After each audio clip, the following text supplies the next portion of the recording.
आप सभी को सादर प्रणाम। मेरे चैनल नेचर उत्सव पर आप सभी का दिल से स्वागत। साथियों, आज मैं आप लोगों को लिए चलता हूँ उत्तर प्रदेश के समीप गोवर्धनपुर गांव, जहां पर संत शिरोमणि रविदास जी का जन्म स्थान है। रैदास जी का जन्म गोवर्धनपुरा में 1433 ईस्वी को माघ पूर्णिमा के दिन हुआ था।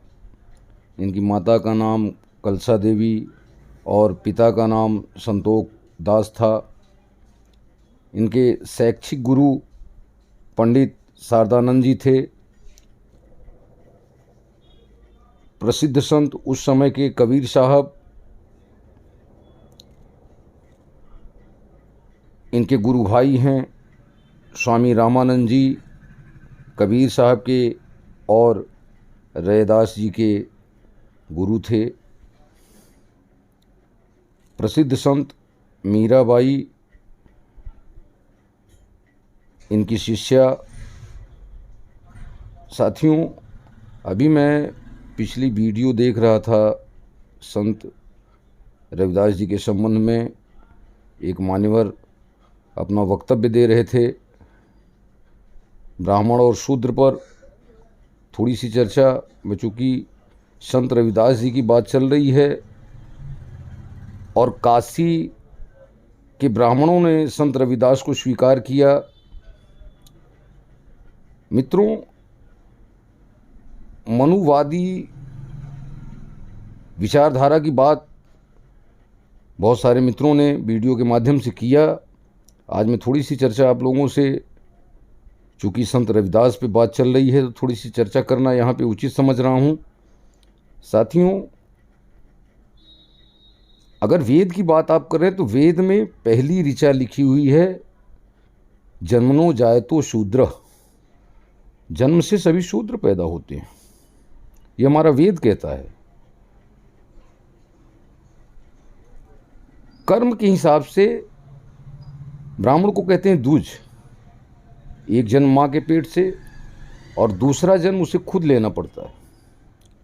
जब आप ब्रह्म को जान लेते हैं तो ब्राह्मण हो जाते हैं। किसी जात में पैदा होने से कुछ नहीं होता, चाहे वो ब्राह्मण हो, क्षत्रिय हो, वैश्य हो, शूद्र हो। अपने कर्मों के हिसाब से उसके ब्राह्मणत्व, पंडित कोई भी हो सकता है लेकिन ब्राह्मण सब नहीं बन सकते। ब्राह्मण बनने के लिए ब्रह्म को जानना अनिवार्य है, ब्रह्म से एकात्म होना अनिवार्य है। पांडित्य तो किताबी भाषा है, किताबी ज्ञान है। ब्रह्म इन सब से परे, जहाँ सारी चीज़ें नष्ट हो जाती हैं, शून्य हो जाता है व्यक्ति, वहाँ परमात्मा में विलीन होता है, ब्रह्म में विलीन होता है, ब्रह्म को जान लेता है, उसे ब्राह्मण कहते हैं। तो काशी में रैदास जी का जन्म लेना, अगर आप बात कर रहे हैं, चूँकि चमार जाति में रैदास जी का जन्म हुआ था, पर उन्होंने अपने कर्म साधना से ऊपर उठकर, चमार जाति से ऊपर उठकर ब्राह्मणत्व को हासिल किया। तो काशी के पंडितों ने विद्रोह किया, लेकिन ब्राह्मणों ने उनका स्वागत किया। अगर आप बात काशी की कर रहे हैं तो काशी ब्राह्मणों से भरी हुई है, बुद्धों से भरी हुई है।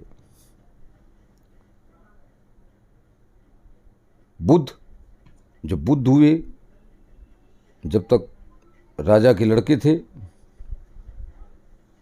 लेकिन जब बुद्ध हुए तो पहली उपदेश की श्रृंखला सारनाथ से शुरू हुई।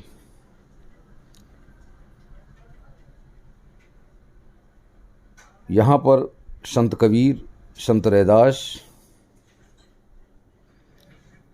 और रामानंद जी तो गुरु ही थे संत रैदास कबीर साहब के। तो यहाँ ब्राह्मणों की भरमार है काशी में, और काशी जगह जैसी जगह में अगर संत रविदास को स्वीकारा गया तो ब्राह्मणों ने स्वागत किया। एक चमार जाति से ऊपर उठकर ब्राह्मणत्व को प्राप्त रविदास जी का स्वागत किया काशी के ब्राह्मणों ने। पंडितों ने तो विरोध किया था। पंडित और ब्राह्मण में बहुत बड़ा अंतर है। अगर ये परिभाषा आपको समझ में आ जाए पंडित और ब्राह्मण की, तो फिर आप ब्राह्मणों का विरोध बंद कर देंगे। ब्राह्मणों ने सदैव से समाज को सही दिशा देने की कोशिश की, और जो भी जागृत व्यक्ति सामने आया उसका सम्मान किया, उनके ग्रंथों को पूजा। कहीं भी ब्राह्मणों ने ऐसा कृत्य नहीं किया कि किसी शूद्र के द्वारा, किसी क्षत्रिय के द्वारा, किसी वैश्य के द्वारा कोई ग्रंथ समाज के हित के लिए लिखा गया हो और ब्राह्मणों ने नष्ट किया हो। ऐसा कोई उल्लेख अगर आप लोगों को हो तो उसे बताएं। लेकिन ये जातिगत लड़ाइयाँ बंद करनी पड़ेगी। मनुस्मृति, मनुशत्रुपा से सृष्टि की रचना, एक ही पिता के 4 बालक, चारों के कर्म के हिसाब से मनु महाराज ने, चूँकि समाज को चलाना था इसलिए वर्ण व्यवस्था की, ब्राह्मण, क्षत्रिय, वैश्य, शूद्र। लेकिन इन चारों वर्णों से जो ब्रह्म को उपलब्ध होता है, ब्राह्मण अगर है तो वो स्वागत करता है। कहीं विरोध नहीं किया ब्राह्मणों ने, पंडितों ने किया। तो इस चर्चा को हम यहीं पे विराम देते हैं। और अभी थोड़ा सा, चूँकि वीडियो आप लोगों के सामने संत रविदास जी की जन्मस्थली की है, इस पर थोड़ी सी चर्चा आप लोगों से मैं कर लूँ। यह स्थान वाराणसी से लगा हुआ, लगभग वाराणसी से 7-8 किलोमीटर की दूरी पर है। यहाँ 1433 में संत रविदास जी का जन्म हुआ। आज उनकी जन्मस्थली में, उनके स्मारक पर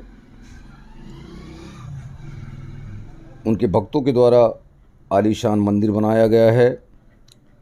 अभी आपने वीडियो के माध्यम से देखा, ये नीचे यहाँ पर 3 मंजिलों पर संत रविदास जी की मूर्ति स्थापित है। ये जो वीडियो आप लोग देख रहे हैं, ये उनकी साधना स्थली रही है।